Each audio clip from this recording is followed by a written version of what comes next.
Hey everybody, Eve here, coming at you from beautiful downtown Cape Canaveral, which is just a few miles away from Port Canaveral and the Kennedy Space Center, and 4 miles, probably 4 miles from where they launched those rockets, which give me a heart attack because they never let me know they're doing it.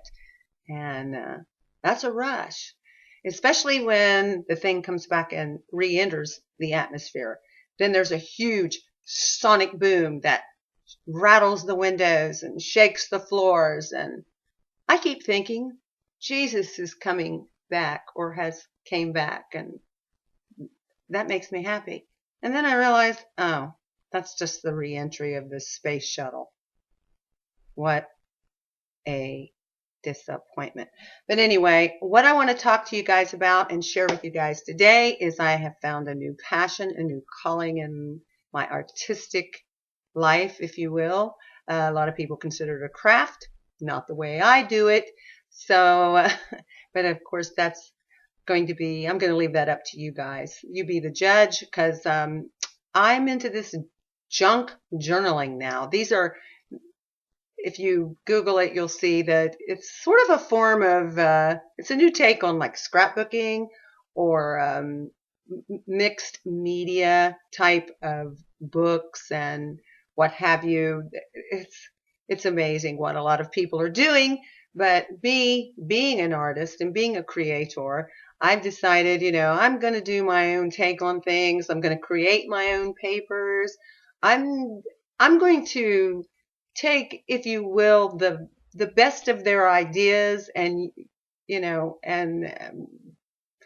learn from what inspires me, what they do that inspires me. But at the end of the day, I'm going to do my own thing because that's how I'm wired. And someone's calling me. What else is new? I'm going to mute that. I beg your pardon. It's always crazy here in Eve's world. So with no further ado, let me kind of show you what my junk journals are like. And I will talk about pricing at the end of the video, and yeah, and give you a means to contact me if you're interested. So junk journals, I'm sure if most of you have not heard, they're just a form of journal, diary. Journal is another word for diary. Or journal. A place where you write your emotions, your thoughts, your dreams, your wishes, your fears, your hopes, your projects, your plans. Yeah, that kind of journal. There's so many different venues. There's vintage journals where they have a vintage look, retro look, yesteryear look. Love that. I'm all into that, all up in that. They're made from various materials. I prefer just regular books, regular composition books, regular mailing envelopes, class envelopes, pretty much anything that you can find around your house. And here's I'm going to show you 3 examples. The first journal, and you guys know me, I'm a little dyslexic, so it's kind of difficult for me to show you things, and because it's difficult. And but this is a journal that was done from one of those dollar store composition books. I really like how this one turned out. I do think I do a pretty good job of destroying the covers and what have you and making them almost resemble leather. And I give them bookmarks and the pages. And I also give them a means to close them so that you can seal them back, or you got to have a closure. My pages are all coffee dyed. Big with me. Coffee dyed. Well, this particular book, I kind of just did the edges, which is difficult to see. I'll actually show you another book. This is my personal journal, so this one will never be for sale. And I've always got to have samples of my work, so I'll actually find another Another one to show you. I'll give you an idea of what I do or what mine look like. This is a gypsy journal. This is actually done from a book. I buy these books. You can purchase them anywhere. The library, dollar store, thrift stores, flea markets, and probably most of you have books on hand. I do the same thing. It's you just finish them. In my case, some of them are done with paper, heavy cardstock papers. Sometimes I coffee dye them, and sometimes they're acrylic paint. It really just depends on my whimsy at the moment and where my muse leads me for the day. And as you can see, I destroy the covers. This one is a perfect example of my coffee dyed pages. Really particular about how these pages turn out, and they smell marvelous, darling. They smell just like freshly brewed coffee. And please forgive my hands. I have not had a manicure, and they're pretty disgusting, but it is what it is. Yeah, this is, hope you guys can see this.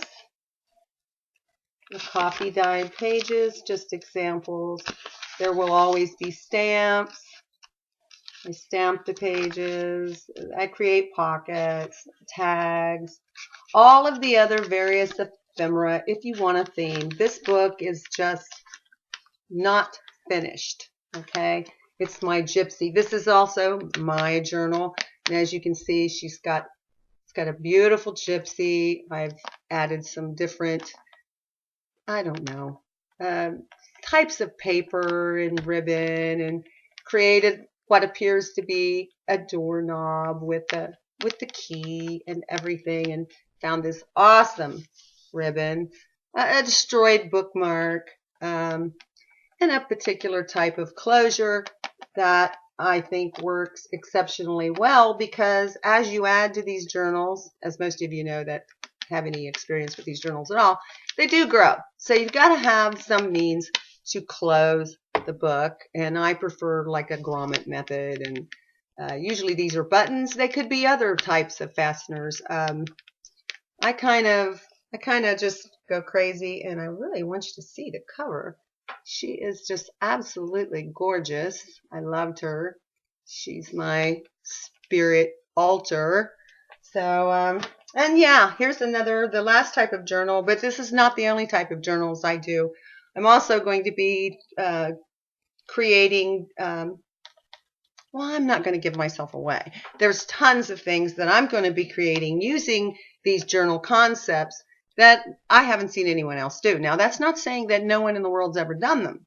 I'm just an artist. I'm not, some wizard or like genius, Einstein, wizard type, whatever. You guys know, falling all over myself here.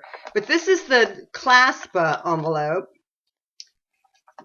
style journal. Let me show you how this one works. I kind of did this unique closure. I wanted it to close rather differently, so I put it like this. So as the journal grows, which this one I just completed it, so it hasn't grown much. But and my husband, bless his heart, he is the one that actually found or discovered the cover design for me. He found this amazing image on a local magazine that's free at our health food store called Horizons, and it's I think it's called it's a fairy named Pond Fay and her kittens, and by some bigwig artist that I will give credit to in the underneath the video in the credits, because as you all know, whatever subject I'm discussing, I will always, put links beneath my video to tell you where I obtain the items or where to go for more information. And so if you want to know more about this artist, that will be in the links below this video. And I really love this is a 9x12 clasp envelope. You guys know what they are. I don't have a 9x12 on hand. Hold on, give me 1 second. But I'll show you a smaller version of the same kind of envelope. Ooh, this one's gotten a little bit torn up. But it's this type of envelope. That one's made from this type of mailing envelope. Let's take this stuff out. Oh, what happened? Ooh, weird things. Yeah, this type of envelope. So you've seen this, but this is a small, I think this is a 6x9. And you can do, I can do mini albums using 6x9. I just prefer 9x12s. And now they have 10x13s I'm going to be working with too. But I just love these because, like I said, the method that I use actually makes these feel very much like leather. And it's a very bendy, as you can see, it's very bendy. See that flexibility? Very bendy, flexible envelope. And this one I'll do a flip through for you. I really love this. Because of these flaps, it's amazing. They're amazing. They're amazing. And this one, as you can see, boy, I hope the lighting is not as horrible as it appears to be to me. Yeah, I've got doilies, and there's, you know, this is giving you a better idea of what a finished journal looks like, although this one's not finished either. And it depends on what you want. If you want a finished journal, I'll do that, but it costs more. But if you just want a coffee-stained page, tea-stained page journal with just a few pockets and what have you, well, we'll talk. Everything changes. Everything's contingent upon how much labor goes into the book, obviously, right? So I'm just giving you a flip through. I'm not going to do what other people do and pull everything out because this journal is not for sale. And again, it's another personal journal, just giving you an idea of the types of pages I create. And geez, I really got to find a better way to do this. You guys know me though. We're winging it. We are moving along. We are winging it. But as you could notice, I make sure on every page there's a nice place to journal because to me that's what these books are all about. They're all about journaling, right? See? So there's a place to journal on every page. And then there's places to put photographs. And I know they say that when you use coffee or tea, you cannot use photographs. Well, guess what? You can. Just make sure you make 2 copies of the photograph, and that way if the acid from the coffee or tea destroys the image, well, you got a backup. Or even better, print your images just on regular copy or paper, your printer paper, and who cares if that gets destroyed? Just make sure your originals are safe. So you're covered that way. And so we're just going through and yeah, tucks and things. This is kind of heavy brochure, so I didn't have it in there very well. But as you can see, lots of places. I make tags. Love making tags. My own tags are a lot of fun. Yeah, I make it all, really, to be honest with you. It's all fun, but it can become very time consuming. I'm skipping a few pages because I don't feel like messing with it. Glassine envelopes, pretty much what all of the other crafters do. I do, but like I said, a lot of pages. I will be creating a lot of my own content, and like that. You know, I created that. I didn't copy that from anyone. I mean, there's other people doing similar things, but it's all still art. As long as you create your own pages and your own content. And what have you. If you're using a kit download, a DigiKit or something, that's not too artistic. That's crafty, and it still takes skill. Believe it or not, putting these things together correctly so that they look good and what have you, it's kind of a job. So yeah, that's a decent idea of what I'm going to be doing. So for those of you that are interested, you know, hit me up at reborngoddess@gmail.com. There will also be a link under this video that leads you to a website and my email address and my phone number and all of that good stuff. So if you really want a junk journal or anything junk journal related that I'm going to be creating in the very, very near future, contact me. I will hook you up. So in the meantime, and until next time, please thumbs up, comment, subscribe, and share my YouTube channel. And until next time, Christ be with you, and God's blessings be upon each and every one of you. Until next time, this is Eve.